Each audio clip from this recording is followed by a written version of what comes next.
Bonjour à tous, et c'est une joie d'être avec vous. C'est une joie aussi de partager le message de la parole et que vous puissiez être aussi nombreux à l'écouter, à le regarder. Cette semaine, eh bien, vous avez été plus de 130 000 personnes sur Facebook à écouter le message. Je vous remercie pour votre présence, je vous remercie pour l'écoute et je prie pour que votre cœur s'ouvre et que ce matin vous entendiez la parole, le Seigneur vous parler et que vous puissiez vivre une transformation. Dieu veut vous transformer, vous apporter quelque chose de merveilleux. C'est le cadeau, c'est les fêtes de la naissance, c'est un cadeau et notre plus beau cadeau, vous le savez, c'est Jésus-Christ. Je vais vous parler aujourd'hui du pouvoir victorieux de l'amour. Je dis bien, je vais vous montrer le pouvoir victorieux de l'amour. Quand vous comprenez que vous êtes aimé de Dieu et que vous savez que vous êtes aimé de Dieu, c'est quelque chose de formidable. Bien souvent, nous disons « Je t'aime, Seigneur ». Mais moi, je voudrais que vous compreniez aujourd'hui que c'est Jésus qui vous aime, que c'est Dieu qui vous aime. Il vous aime. Et c'est la foi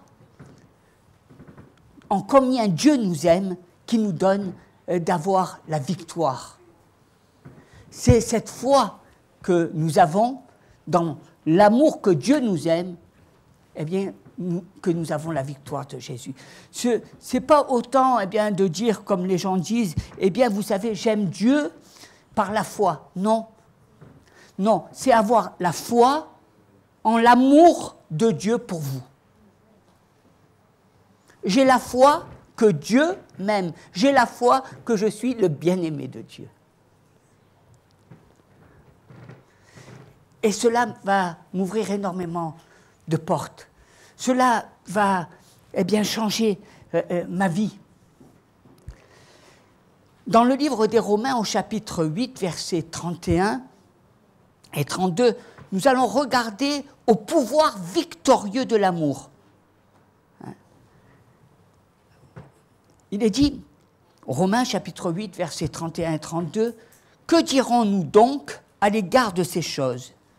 Si Dieu est pour nous, qui sera contre nous? Lui qui n'a point épargné son propre Fils, mais qui l'a livré pour nous tous, comment ne nous donnera-t-il pas aussi toutes choses avec lui ?» Maintenant, je veux que nous retournions au verset 31. « Si Dieu est pour nous, qui peut être contre nous ?»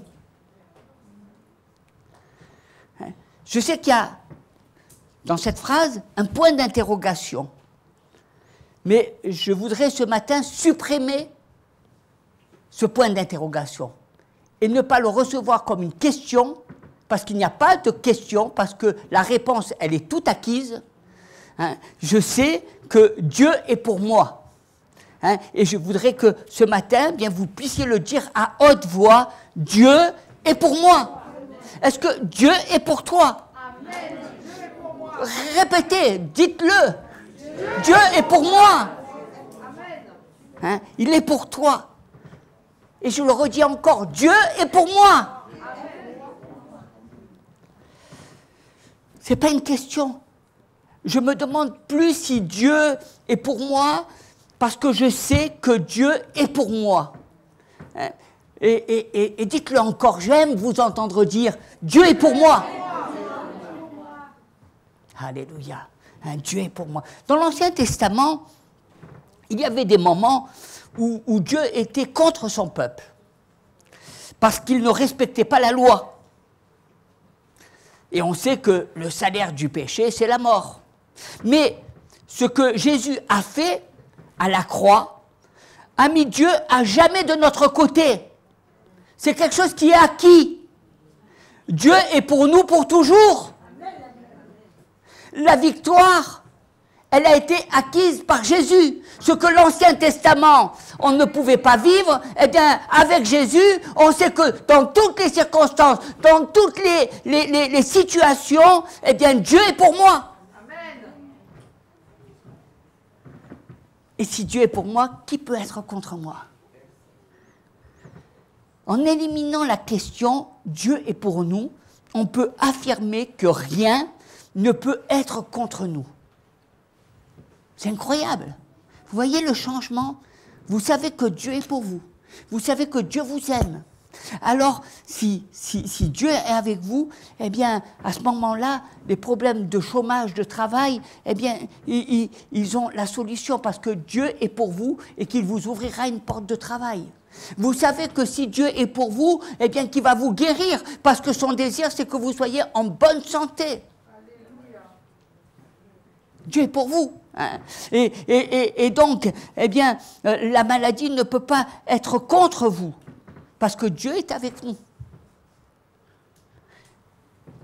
Dans quoi le diable jette sur votre chemin, quoi qu'il jette, eh bien Dieu le renversera en votre faveur. Hein? Vous saisissez cela maintenant. Est-ce que vous saisissez que Dieu vous aime et que vous n'avez rien à craindre parce que Dieu est avec vous? Il est de mon côté, il est de ton côté. Ça, c'est l'évangile. C'est l'évangile.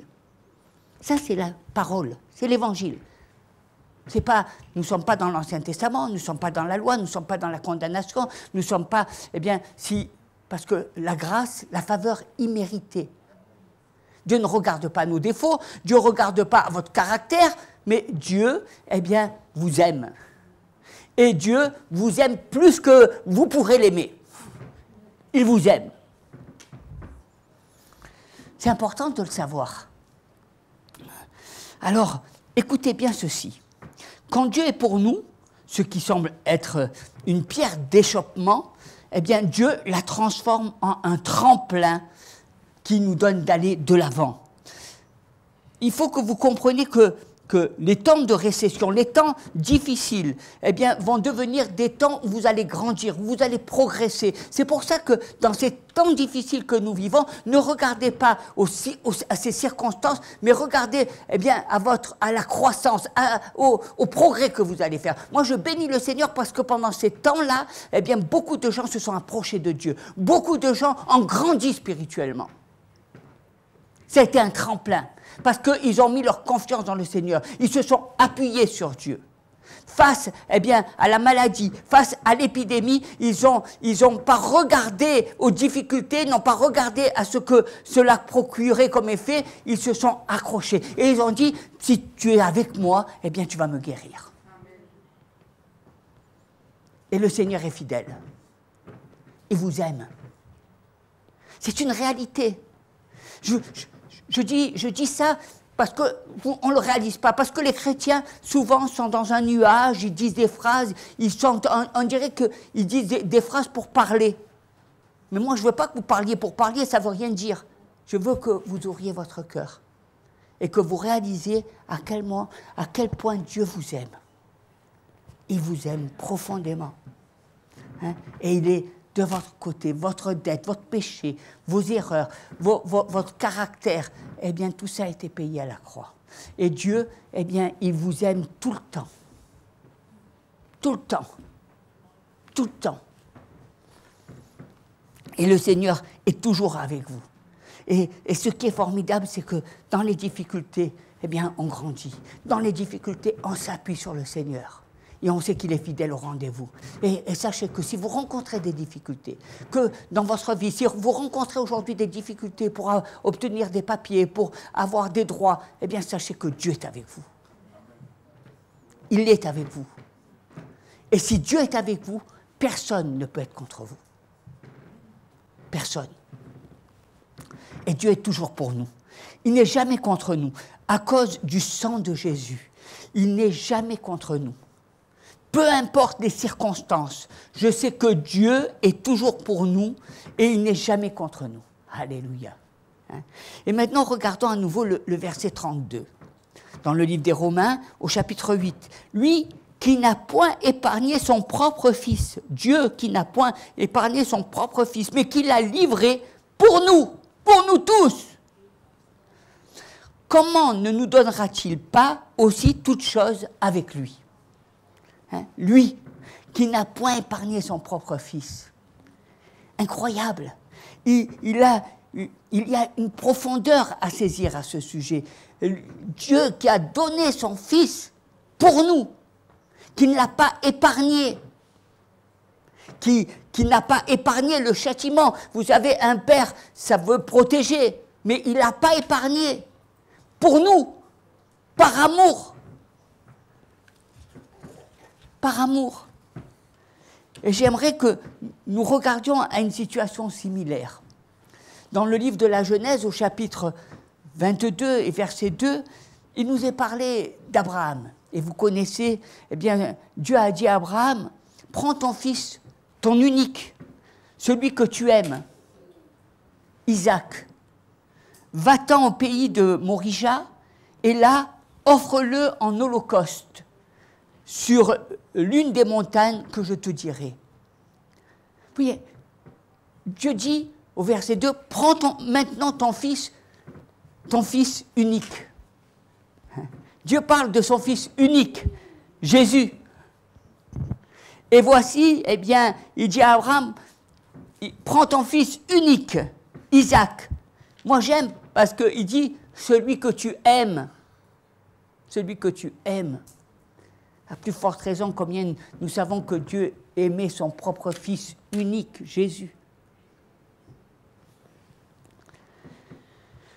C'était le seul fils bien-aimé d'Abraham.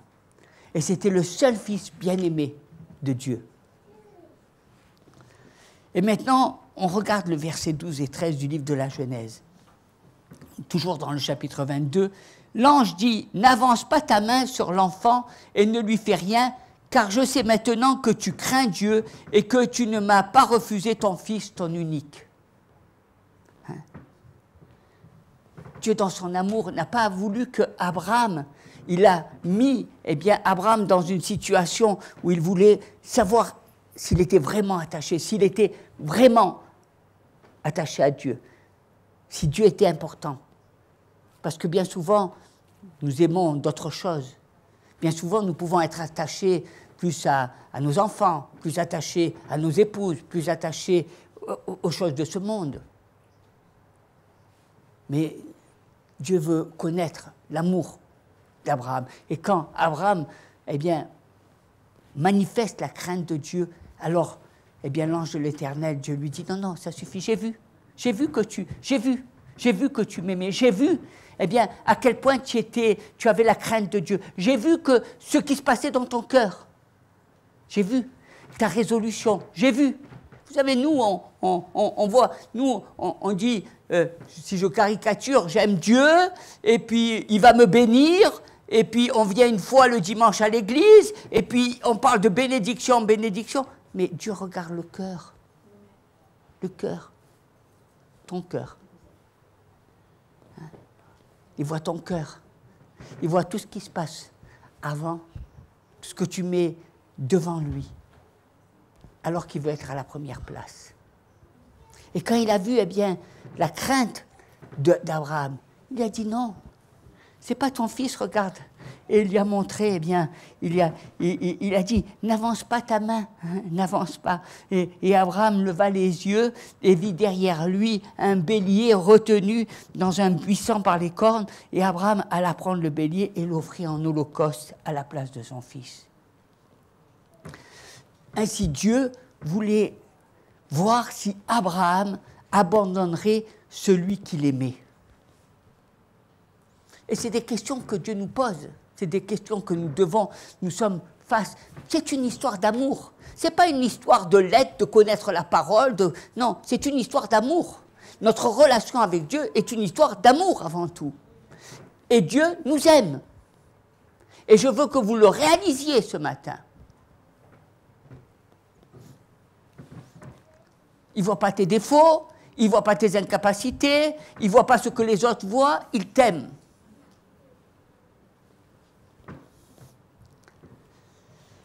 Et le Seigneur, a vu.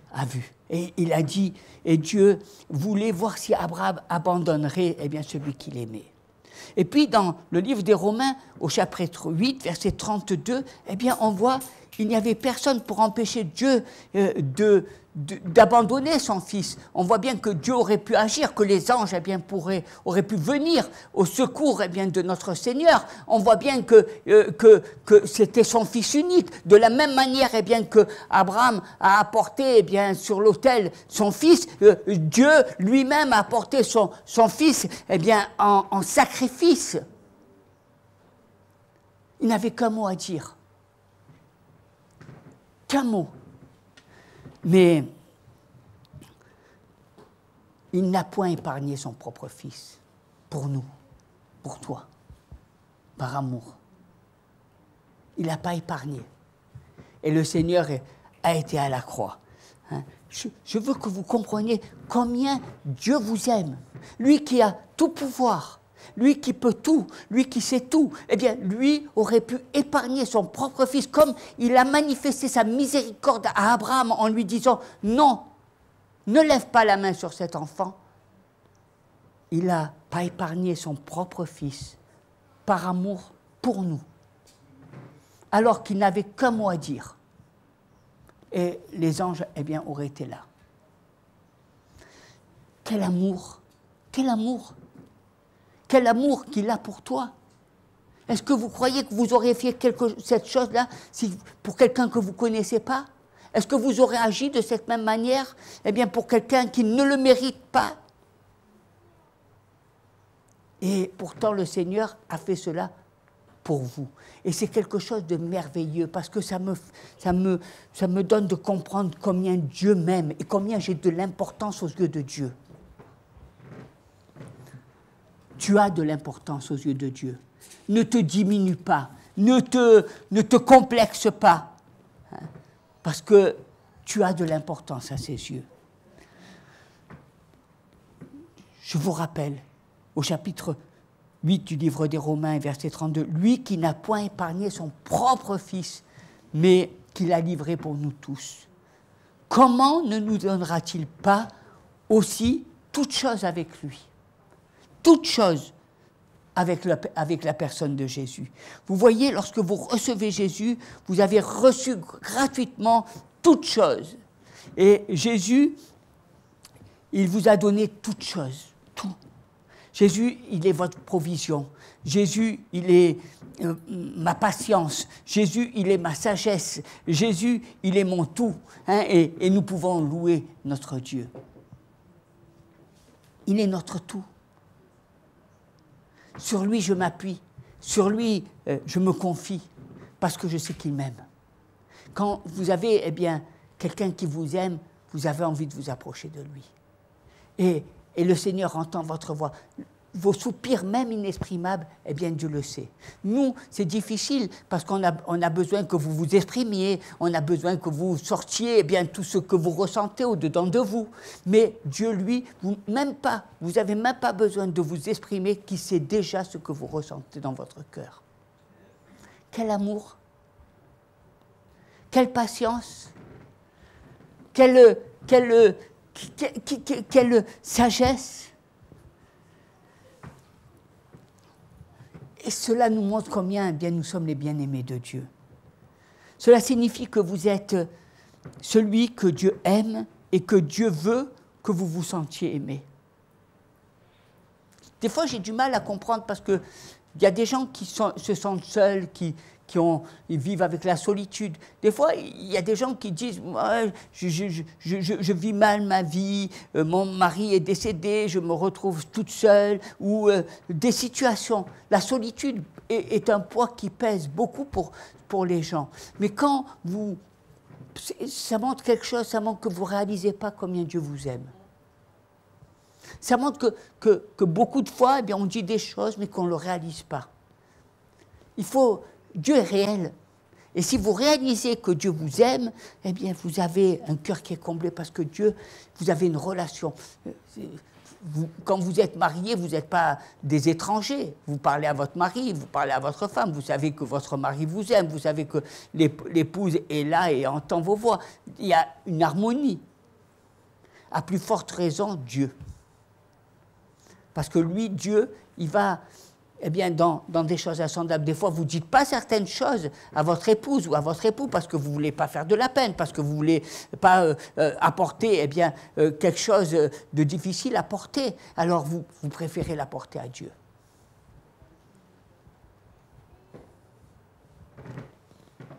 Et Dieu est là. Et Dieu est là. Et Dieu vous aime. Les bien-aimés. Hein, moi, je bénis le Seigneur qui nous dit les bien-aimés. Pouvez-vous sentir l'amour de Dieu pour vous? J'aimerais que ce matin, vous puissiez sentir combien Dieu vous aime. Combien Dieu m'aime. Si vous regardez, si vous entendez ce message, je voudrais que vous ressentiez combien Dieu vous aime. Combien Dieu vous ouvre les bras. Vous n'êtes plus des étrangers. Vous êtes eh bien des hommes et des femmes de la maison de Dieu. Et Dieu vous appelle mes bien-aimés, mes bien-aimés, mes bien-aimés. Les bien-aimés. Ça réjouit notre cœur, hein, ça réjouit notre corps, de sentir combien Dieu m'aime. Je crois que ça me donne des ailes. Les hommes regardent à leur vie en disant ma vie ne vaut rien. Ils pensent que quand ils vont se marier, ça va être la solution. Mais non. Si tu es conscient que ta vie a du prix, si tu es conscient que ta vie est épanouie, alors, eh bien, quand tu te marieras, ta vie sera heureuse. Le mariage ne compense pas nos manques. Le mariage est un lieu où on apporte eh bien, notre bénédiction. Et cet amour et ce bien-être, tu l'as dans la personne de Jésus. Si tu sens son amour. Je veux que vous écoutiez. Écoutez bien, tendez l'oreille. C'est en réalisant et en croyant que Dieu vous aime que vous libérez votre foi. C'est une action dans ma vie. Quand je réalise que Dieu m'aime, alors ma foi se met en action. J'ouvre, je libère. C'était bloqué. Tant que vous ne réalisez pas que Dieu vous aime, eh bien, vous avez des chaînes. C'est bloqué, il y a un cadenas. Parce que vous dites Dieu m'aime, j'aime Dieu, oui, mais je suis un pécheur, je ne vaux pas la... Tout ce qui sort de votre bouche, vous ne pouvez pas vous imaginer ce qui peut sortir de négatif de votre bouche. Hein? Il faudrait mettre une fermeture éclair.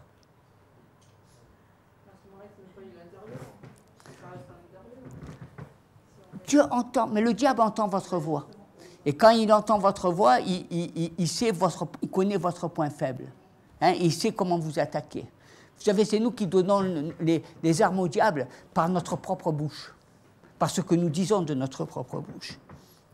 Et c'est important eh bien, de savoir parce que quand vous prenez conscience, quand vous réalisez combien Dieu vous aime, alors il y a cette foi qui se manifeste. Et je crois que la qualité de vie est liée au fait que vous vous rendiez compte que vous êtes aimé de Dieu. Votre épanouissement, votre relation avec les autres, votre caractère, eh bien, votre qualité de vie se manifeste quand vous savez que vous êtes aimé de Dieu. Vous n'êtes plus tranchant, vous n'êtes plus là dans vos propres colères, vous n'êtes plus là à vous battre contre vous-même, vous n'êtes plus là...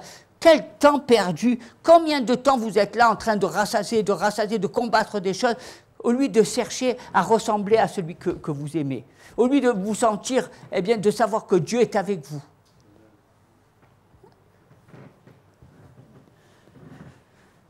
Vous gagnez les combats de la vie. Et c'est important de gagner les combats de la vie, de réaliser eh bien, que nous sommes logés de l'amour de Dieu. Je n'ai pas à conquérir quelqu'un, je n'ai pas à conquérir votre cœur, je n'ai pas à me battre, je ne veux pas me rechercher simplement votre présence pour être aimé. Je sais que je suis aimé de Dieu et je vous donne mon amour. Il y a des gens qui sont en quête d'amour, qui cherchent l'amour. Alors que l'amour, eh bien, elle est dans elle a tapé à la porte de leur cœur et qui ne l'ont pas vu. L'amour, c'est Jésus. L'amour de ma vie, c'est le Seigneur. L'amour de ta vie, c'est le Seigneur. Hein? Parce qu'on pourrait dire, lui, il est serviteur de Dieu. Non, de ta vie, c'est le Seigneur. Et en le réalisant, eh bien, tu pourras donner de l'amour autour de toi. Et ça nous donne d'être forts, parce que, vous savez, quand vous savez que vous êtes aimé de Dieu, eh bien, les situations, les circonstances extérieures, tout ça, eh bien, vous savez que tout ça n'a aucun effet, parce que vous savez que vous êtes fort. Dieu est avec vous, Dieu est pour moi, Dieu est de mon côté. Hein? Ça me donne d'être fort. Et c'est important, hein, parce que je dis je suis aimé de Dieu. Je dis je suis aimé de Dieu. Je suis le bien-aimé du Seigneur. Tout cela, il faut le proclamer. Proclamer. Vous savez, quand vous vous levez les mains vers le Seigneur et dire je suis le bien-aimé de Dieu. Je suis la bien-aimée de Dieu. Vous allez voir combien ça change. Combien vous allez comprendre eh bien, que vous n'êtes pas seul.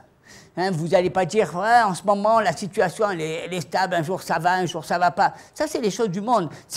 Quand Dieu vous aime, il vous aime tout le temps. Hein, si vous vivez avec quelqu'un, ce n'est pas pour qu'un jour il vous aime et le lendemain il ne vous aime pas. Dieu vous aime tout le temps. Et son amour eh bien, est toujours présent. Il vous aime. Quoique dans n'importe quelle situation. Et ça vous rend fort. L'amour rend fort. L'amour donne des ailes. L'amour, c'est important l'amour. Hein, c'est très important. Vous savez, dans le livre des Éphésiens, quand on regarde le verset 14 à 21 du chapitre 3, eh bien, le verset 13 dit « Aussi je vous demande de ne pas perdre courage à cause de mes tribulations pour vous, elles sont votre gloire.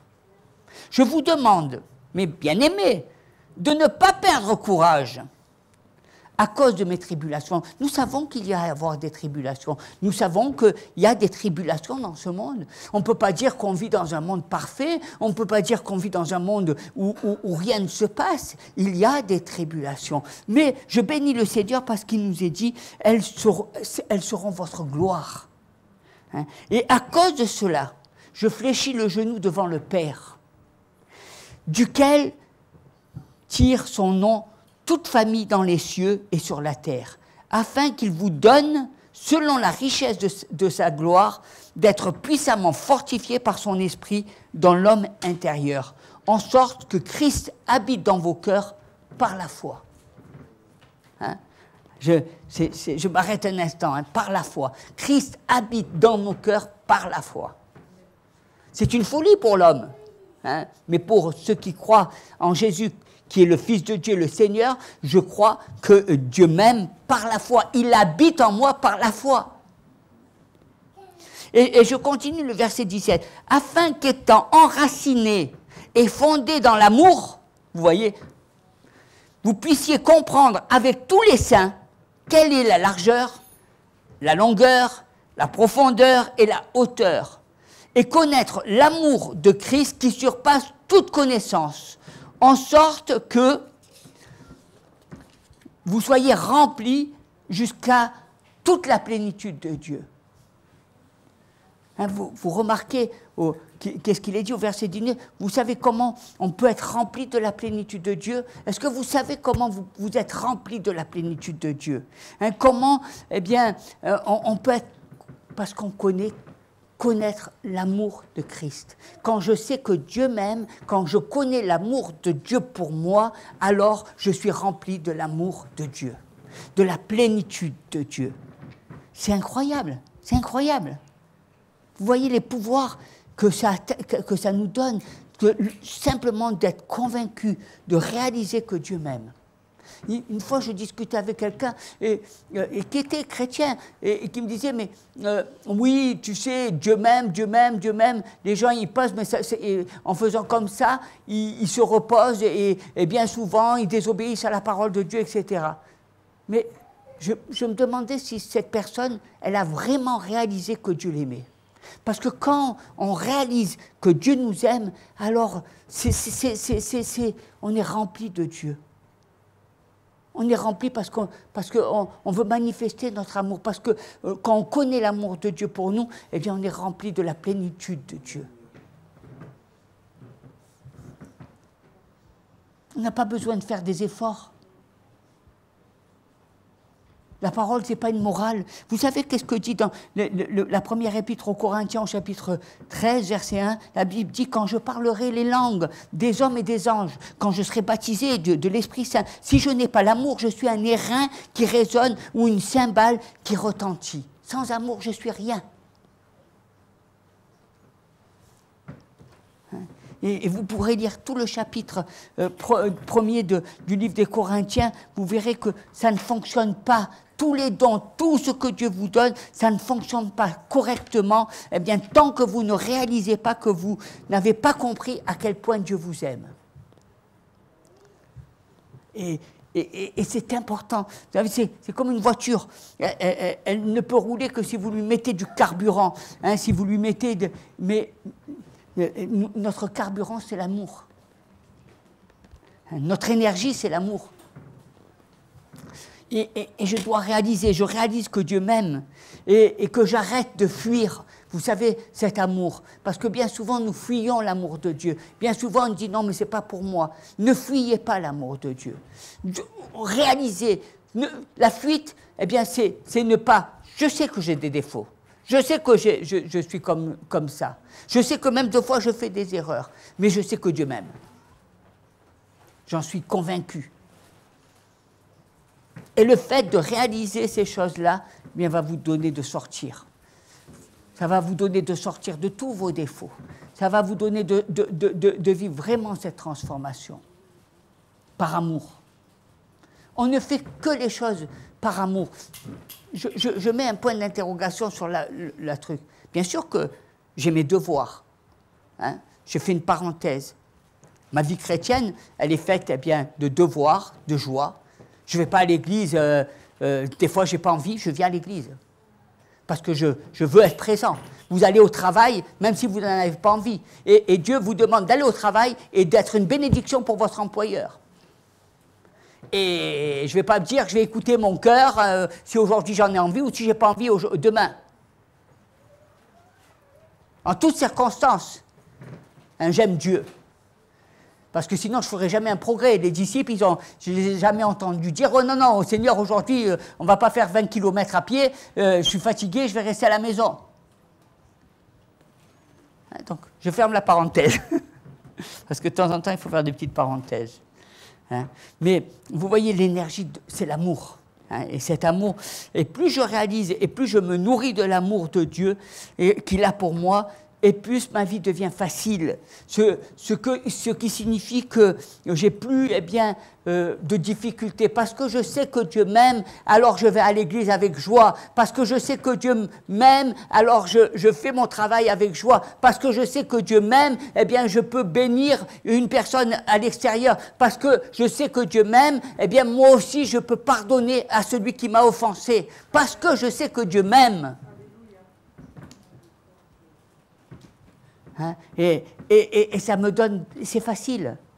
C'est facile à comprendre. Et quand vous regardez le verset 18 du livre des Éphésiens, eh bien, vous puissiez comprendre avec tous les saints quelle est la largeur, la longueur, la profondeur et la hauteur. Pour comprendre. Il faut comprendre. Pour mesurer. Il faut connaître l'amour de Christ qui surpasse toute connaissance. Parce que l'amour de Dieu surpasse toute connaissance. Hein, en sorte que vous soyez remplis de toute la plénitude. C'est pas parce que je vais étudier la parole de Dieu du matin jusqu'au soir que je vais être rempli de la connaissance de Dieu. Non, Dieu veut une relation personnelle, de cœur à cœur. Tu ne vas pas dire à ton épouse, assis-toi là, je vais ouvrir les pages et je vais lire ce qu'il écrit dans ta lettre. Non. Tu vas manifester ta relation avec cette personne. Mais bien aimé, ça nous montre beaucoup de choses. Ça nous montre que nous sommes très religieux dans notre tête. Et que nous devons prier pour que ces esprits de religion sortent de nos esprits. Connaître Dieu. connaître Jésus. Moi, je bénis le Seigneur. Souvent, je dis, Seigneur, je voudrais te connaître. Et plus je le connais, plus j'ai envie de le connaître. Il y a des choses qui sont incroyables dans le Seigneur. Vous imaginez, vous ne voulez pas? C'est quelque chose, un programme formidable. Jésus, je veux te connaître. Je veux te connaître. Je veux connaître mon bien-aimé. Je veux connaître celui qui m'aime. Ça paraît dans la vie, quand tu rencontres quelqu'un, tu as envie de la connaître. Tu as envie de savoir, eh bien, qu'est-ce qu'elle a, comment elle est, qu'est-ce qu'elle ressent, quelle est sa vie, comment elle se comporte. C'est important de connaître.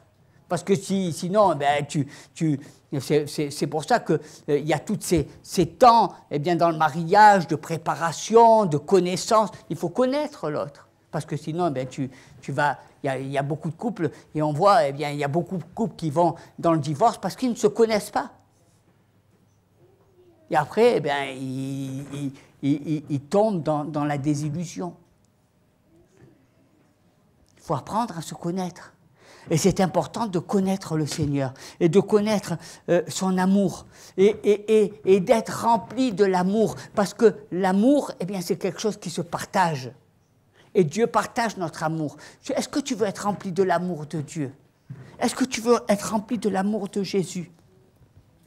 Dans le verset 20, il dit « Or, à celui qui peut faire, par la puissance qui agit en nous, infiniment au-delà de tout ce que nous demandons ou pensons, à lui soit la gloire dans l'Église et en Jésus-Christ de toutes les générations au siècle des siècles. Amen. » Vous voyez, lorsque je prends conscience de l'amour de Dieu pour ma vie, je me remplis de Dieu. Tout à l'heure, un frère chantait et disait « Remplis-moi de toi, ou je t'ouvre mon cœur, ou je t'invite. » Mais quand tu comprends l'amour, eh bien, de Dieu pour toi, alors tu atteins la plénitude. L'amour, eh bien, te transforme. L'amour te donne de voir les choses d'une autre manière. Ce n'est pas compliqué, parce que tu sais, quand tu vis cette relation d'amour, eh bien, c'est ton cœur qui parle. Tu n'es pas là en train de chercher midi 14h, tu n'es pas là en train de réfléchir de quelle manière, etc., parce que c'est le cœur qui parle. Et plus tu te remplis de l'amour de Dieu,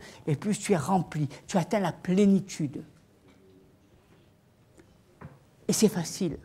Il y a des gens qui disent c'est difficile, c'est facile, parce que c'est de l'amour qu'on voit, quand l'amour qui est en toi de Dieu, eh bien que se manifeste ton amour pour les autres.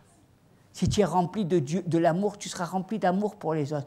Mais si tu n'es pas rempli d'amour, eh bien tu vas avoir des difficultés. Parce qu'un jour ça sera bien, le lendemain ça ne sera pas bien. Et on continue. Parce que c'est important de voir, eh bien, de prendre conscience de l'amour de Dieu dans notre vie. Et j'aimerais vous expliquer cela, comment le Saint-Esprit et l'amour sont liés. Hein, parce que souvent, nous pensons que mais l'amour et le Saint-Esprit sont liés. Au livre des Romains, au chapitre 5, verset 5, il est dit « Or, l'espérance ne trompe point, parce que l'amour de Dieu est répandu dans nos cœurs par le Saint-Esprit qui nous a été donné. » C'est important de comprendre que c'est par le Saint-Esprit. Vous savez que c'est la première chose que le Saint-Esprit a fait. La première mention du Saint-Esprit avec l'amour, eh bien, vous l'avez dans le livre des Romains au chapitre 5. Hein, l'amour de Dieu est répandu dans nos cœurs par le Saint-Esprit qui nous a été donné. Hein, et c'est quelque chose d'extraordinaire, parce que le Saint-Esprit, vous savez, quand mentionne l'amour de Dieu qui est répandu dans nos cœurs. Et quand on regarde souvent le Saint-Esprit, eh bien, et qu'on regarde dans le livre des Actes où il est parlé du Saint-Esprit qui a été déversé, eh bien, on s'aperçoit, souvent les personnes pensent que c'est la puissance. On dit, quand on parle du Saint-Esprit, on dit c'est la puissance de Dieu. La puissance est descendue, les murs ont tremblé, la puissance, les choses ont été transformées, les cœurs ont été transformés. Mais la première chose que le Saint-Esprit est venu accomplir dans nos vies, c'est de nous remplir de l'amour de Jésus. C'est de savoir combien Jésus nous aime. C'est sa première mission. C'est ce qu'il a fait. L'amour de Jésus s'est répandu dans nos cœurs. par le Saint-Esprit. Je vais vous dire pourquoi, c'est pour ça que j'ai appelé le message le pouvoir victorieux de l'amour. Parce que c'est par amour eh bien, que nous avons la victoire. C'est l'élément essentiel. C'est l'élément essentiel dans nos prières, eh bien, dans nos supplications, quand nous proclamons la parole de Dieu, eh bien, c'est par amour. Et elle amène un pouvoir, et le pouvoir victorieux de Jésus. Quand on aime, on fait toutes choses. L'amour, vous savez, fait un Corinthien. Je vous donne de lire eh bien, le livre des Corinthiens, vous verrez que l'amour est quelque chose de merveilleux. Et souvent, nous, les charismatiques, on associe eh bien, le Saint-Esprit uniquement par la puissance de Dieu. Mais l'amour de Dieu est la puissance de Dieu. Et c'est important de le comprendre. La première chose, c'est Dieu t'aime. Dieu t'aime. Dieu t'aime. La première chose dont le Saint-Esprit veut nous convaincre est que Dieu nous aime. Est-ce que tu commences à être convaincu? Est-ce que tu commences à être convaincu que Dieu t'aime? Est-ce que tu le vis? Est-ce que tu le réalises? Parce que quand tu réalises, eh bien, ça te donne de l'espérance. Ça te donne de l'espoir. Et vous savez, l'espoir ne déçoit pas. Hein? L'espoir ne déçoit pas. Pourquoi? Parce que lorsque vous avez l'amour de Dieu, tout ce que vous espérez s'accomplit. Tout. Tous vos projets, tous vos rêves, s'accomplit. Et le livre des Romains, chapitre 5, verset 5, nous dit que vos espérances et l'amour eh bien, de Dieu pour vous vont vous amener à vivre de grandes victoires. C'est parce que vous espérez, parce qu'il y a l'amour. Et c'est par amour eh bien, que l'espérance va vous amener à vivre des victoires. J'espère. Est-ce que tu espères? Est-ce que tu as la foi? L'espérance, vous savez, et le fait que vous croyez en cet amour. J'espère, je sais que Dieu eh bien, est pour moi. Je sais que Dieu est de mon côté. Je sais, il va me donner la victoire. J'ai besoin d'avoir la victoire, j'ai besoin de la proclamation, j'ai besoin de m'affirmer. Vous savez pourquoi l'amour, c'est parce que l'amour, c'est une sorte d'affirmation. Quand je sais que je suis aimé de Dieu, alors je peux m'affirmer dans mes prières. Je peux proclamer la parole de Dieu. Je peux proclamer ma prière avec fougue. Quand tu dis à ton chéri « je t'aime », tu lui fais pas « je t'aime ». Non. Non, les gens, tu es fougueux, non? Ou alors quoi? Tu sais, je t'aime, hein, d'accord. Non, je t'aime, et tu le cries, et tu le proclames, et tu le chantes. C'est pareil. Hein? Tu vois, quand on voit souvent, tu sais, quand tu aimes quelqu'un, eh bien, tu vois ta relation avec Dieu. Est-ce que tu l'aimes? Et il faut que la personne que tu aimes, eh bien, que Dieu, tu l'aimes encore davantage. Parce que lui, il est Dieu. Et que c'est lui qui te donne la vie. Et que s'il veut t'enlever la vie, eh bien demain, tu n'es plus là. Hein, et que tout ce que tes projets, tous tes trucs tombent à l'eau. Dieu, il a le droit de vie sur toi. Tu peux avoir tous les projets de la terre, tu peux voir tous tes rêves, et si Dieu décide autrement, eh bien, il appuie sur le bouton arrêt, tu n'es plus là. Ça, c'est la vie. Et ça, c'est Dieu. Hein? Donc, c'est la clé de la victoire. Proclamez, savoir. Hein? Et si vous êtes malade, eh bien, vous savez, vous ne dites pas « j'espère que je vais guérir ». Vous dites « je crois que Dieu m'aime, alors je suis en bonne santé ». Alors, eh bien, Dieu me visite, je crois que Dieu m'aime, je remercie d'être guéri. Je sais que je vais être guéri, hein, parce que je crois que Dieu m'aime. Je remercie Dieu bien qui me délivre de toutes les chaînes, hein, parce que je crois que Dieu m'aime. Eh bien, je ne regarde plus à mon passé, mais je regarde devant moi, hein, parce que je sais que le Seigneur ne me décevra jamais. C'est important. Dieu t'aime. Tu crois que ta vie, elle s'arrête là? Non, Dieu t'aime. Il a des projets pour toi. Il va faire des choses merveilleuses avec toi. Il va t'utiliser. Tu vas être heureux, tu vas être épanoui. Nous, on baisse les bras, on dit ben, j'attends de partir dans une autre planète. Je ne connais pas le ciel, mais bon, ça doit être beau. Hein. Mais non, Dieu a des projets. Tant que tu vis, c'est qu'il a des projets pour toi. Il t'aime. Hein, il t'aime. Ta vie n'est pas finie. Ta vie n'est pas finie. Ta vie, elle va continuer. Et dans sa vie, il va y avoir des personnes, et il va y avoir des situations, et il va y avoir de l'amour, et il va y avoir beaucoup de choses dans ta vie. Parce que jusqu'à ton dernier souffle, eh bien, Dieu va agir puissamment. Il manifeste son amour. Je dis ça pour tous ces gens qui disent, non, je les appelle génération déprimée. Parce que souvent, ils sont tout le temps déprimés. Ils voient qu'il n'y a rien qui va changer, alors ils attendent patiemment la mort. Non, non. Dieu a des projets.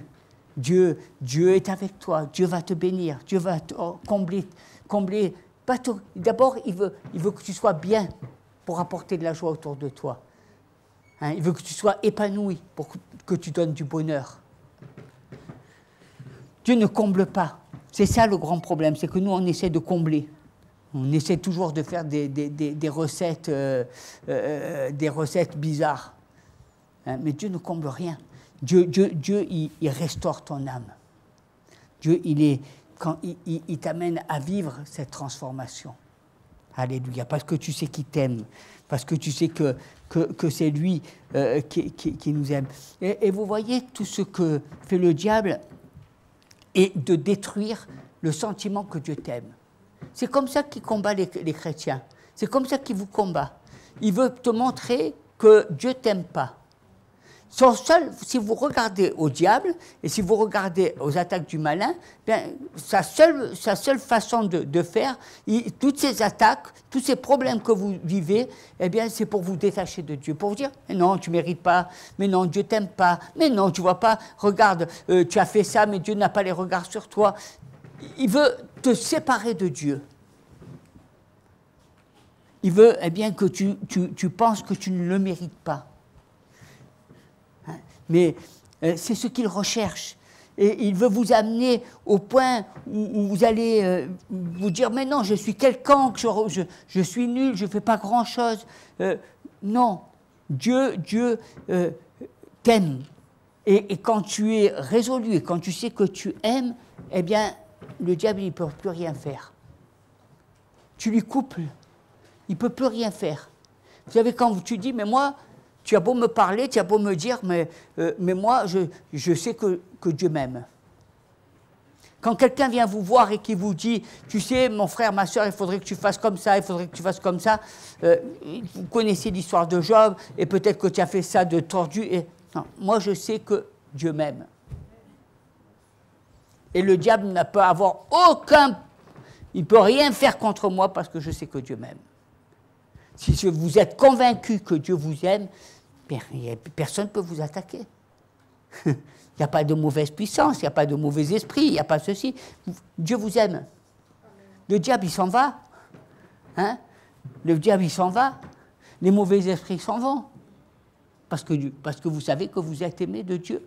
Mais dès que vous laissez la porte ouverte et que vous dites non, mais peut-être qu'il ne m'aime pas tant que ça, et deux fois même de votre bouche, vous le proclamez, eh bien, dès que vous dites ces choses-là, le diable vous attaque.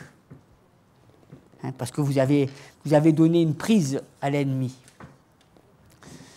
Et c'est quelque chose de merveilleux. Hein. J'aimerais que vraiment vous puissiez comprendre ces choses, que Dieu vous aime, que Dieu t'aime, et que c'est une puissance, c'est un pouvoir qui va te donner la victoire sur toutes les situations, sur tout ce que tu peux vivre, parce que tu sais que Dieu est avec toi. Et si Dieu est avec toi, qui peut être contre toi? Je voudrais qu'on s'incline dans la prière et que vous puissiez recevoir et que vous réalisiez, parce que tant que vous ne réalisez pas ces choses, tant que vous êtes dans ces esprits religieux, vous ne pouvez pas réaliser. Dieu vous aime comme vous êtes. Il veut que vous lui parliez en cœur à cœur. Il n'a pas besoin que vous vous maquillez pour vous aimer. Hein, il n'a pas besoin que vous mettiez du fard, des trucs. Non, il veut que vous soyez vous. que vous livriez. Si tu as de la peine, eh bien tu as de la peine. Tu dis à Dieu, j'ai de la peine. Si tu as de la joie, tu as de la joie. On n'est pas dans la méthode Coué. Il n'y a pas de méthode. Dieu, on est des êtres humains qui avons été faits semblables au cœur de Dieu. Et Dieu, eh bien, de la même manière, il a pleuré. Dieu, de la même manière, il a souffert. Dieu, il a été dans la joie. De la même manière, eh bien, nous aussi, nous avons un cœur. Et le cœur de chair a été manifesté dans la personne de Jésus. Amen. Parce qu'il était comme nous. Et il nous a révélé tout l'amour de Dieu. Seigneur, que ce matin, tu nous puisses nous faire réaliser vraiment que nous prenions conscience que tu nous aimes. Que tu nous aimes. Et je le redis encore, que tu nous aimes. Tu nous aimes. Et tu es de notre côté. Tu as livré ton Fils à la croix. Pour nous. Et en lui, eh bien, nous avons la connaissance de tout l'amour de Dieu. En lui, dans la personne de Jésus. Seigneur, que nous puissions saisir cette énergie qui est bien au-delà même eh bien, des dons de l'Esprit, même au-delà du baptême du Saint-Esprit, parce que tu nous fais prendre conscience que sans amour, eh bien, nous ne sommes rien, qu'une timbale retentissante. Et que l'amour est la chose essentielle. C'est la chose essentielle dans notre vie. Et cet amour, eh bien, il est de savoir que tu m'aimes. De savoir que tu nous aimes. Je n'ai pas besoin de courir après l'amour charnel pour me sentir heureux. J'ai besoin d'être rempli de l'amour de Dieu pour me sentir heureux. Et ainsi, eh bien, je pourrais apporter du bonheur autour de moi. Mais sans amour de Dieu, sans que j'ai pris conscience que tu m'aimes vraiment, eh bien, je serai comme quelqu'un qui va fuir et qui va chercher, et qui va compenser, et qui va toujours être comme une âme errante parce que je vais chercher l'amour. Alors que l'amour a tapé à ma porte, que l'amour s'est présenté à moi et que je lui ai fermé la porte. Alors j'ai cherché l'amour. Regardez dans le Cantique des Cantiques, c'est merveilleux ce que Salomon dira. Et l'amour est rentré. Que cet amour eh bien, de Dieu puisse se manifester dans vos vies. Que vous puissiez être rayonnants, remplis à déborder de l'amour de Dieu. Que vos yeux soient remplis de l'amour de Dieu. Que votre esprit soit rempli de l'amour de Dieu. Que votre cœur soit rempli de l'amour de Dieu. Que votre corps soit rempli de l'amour de Dieu. Rempli. Parce que nous savons que, ainsi, dans la connaissance de la personne de Jésus, en étant rempli eh bien, de l'amour de Dieu, Dieu va manifester sa puissance, va manifester sa gloire, que dans les moments difficiles, eh bien, des hommes et des femmes vont se lever et qui vont manifester la gloire de Dieu, qui vont proclamer la grandeur de Dieu, qui vont eh bien, élever un autel à l'Éternel. Nous savons que c'est dans des temps de turbulence, c'est dans des temps de tribulation, eh bien que le Seigneur sera glorifié, que l'autel de Dieu sera restauré. Et Seigneur, même si nous voyons des choses avec nos yeux, même si quelquefois nous ne comprenons pas, mais nous savons que toutes ces situations, elles sont voulues afin que nous progressions, afin que nous réveillions l'amour qui est en nous.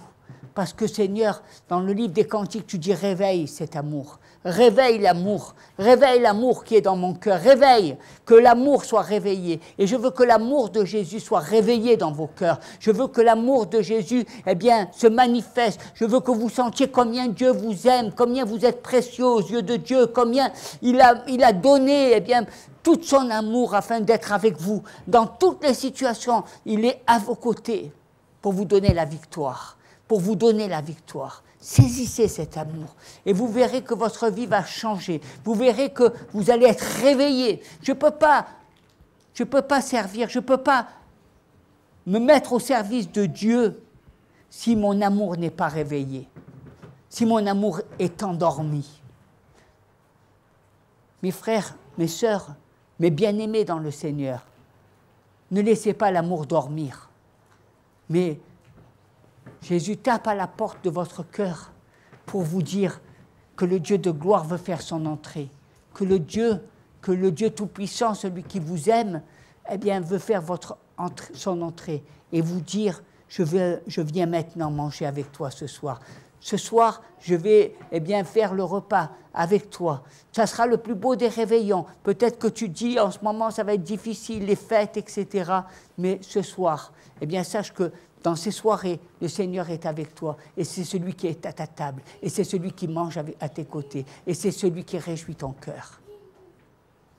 Il réjouit ton cœur parce qu'il t'aime. Parce que c'est un tête-à-tête avec Dieu. Parce que c'est un repas aux chandelles avec le Seigneur que tu vas faire. Dans le nom de Jésus. Amen.